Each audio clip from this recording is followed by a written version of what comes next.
ဟိုလေးအုံးမင်ကို 哦，爸爸在这里。 ဟမ် 妈妈，爸爸你知道，汤圆里穿的是那这啥啥进来？ ဘာကြီးတော့လား 啊，你对呀，第一搞你欧女。 အဲ့ဒါမမတော့လောက်လာအောင်မခဏဆောင်နော် 嗯。 โอเคလာ ATM မမနဲ့တော့လောက်ကြမယ်ပပရေရပြီ 哎，妈妈嘞，搞你的去耶，别你对呀对呀去，他们欧诺不嘛喽？ ဟာအုံးတော့ဆိုအုံးသီးနဲ့တော့ရမှာပေါ့ ဟုတ်တယ်အဲ့ဆိုမမနဲ့ပဲနဲ့အုံးမသွားတတ်ကြမယ် ဟာအဲ့လိုတော့ပဲဖြစ်မလို့သမီးရဲ့မမတက်တဲ့ဟိုလေးအုံးမင်ကို ။အော်ပပတက်တယ်လေ ဟမ်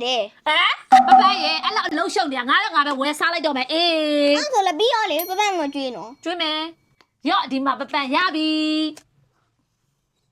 ။ဟွင်းနေရော တရသီးပါတယ်ဒီမှာကောက်ငင်းပါတယ်အုံးလို့လည်းအစင်သစ်ဘာမှလုံးစရာမ အုံး လို ကအများကြီးပဲဖေးကြ ဟုတ်တယ်အများကြီးပဲထည့်ပေးထားတာမကြည့်ဝါမိုင်းမမိုင်းအုံးလို့လေးဆန်းပြီးတော့စားချက်မယ် ။ Okay ကဲသမီးကိုရင်ကျွေးမယ် တည့်သီးလေးနဲ့ကြွေးနော်မ โอเคဒါလေးစားမလားရဒါလေးကိုကျွေးမယ်စားကြည့်ပါဦးတယ်လေးကောင်းလာတယ် ။တည့်သီးလေးရလဲချိုချိုကောင်းကြီးလေးရလဲအေးချိုချိုလေးပြီးနေအုံးတို့တွေရတော့ကောင်းသေးတယ် မမမြင့်ချီအောင်မယ်ကောင်းကြီးလေးရယ်တရက်သီးကလေးရယ်အုံးလို့လေးရယ် ။အဲ့ဒါမှလေကောင်းသွားလေအုံးတို့ရဲ့တည့်သီးရလေ အရင်ကောင်းတယ်ဟောရှယ်ပဲဒါလေး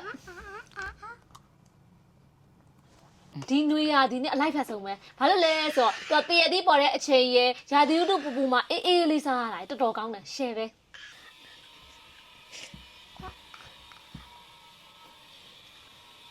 ကောင်းလားဆက်ဆက်လိုက်အောင်မယ်တတား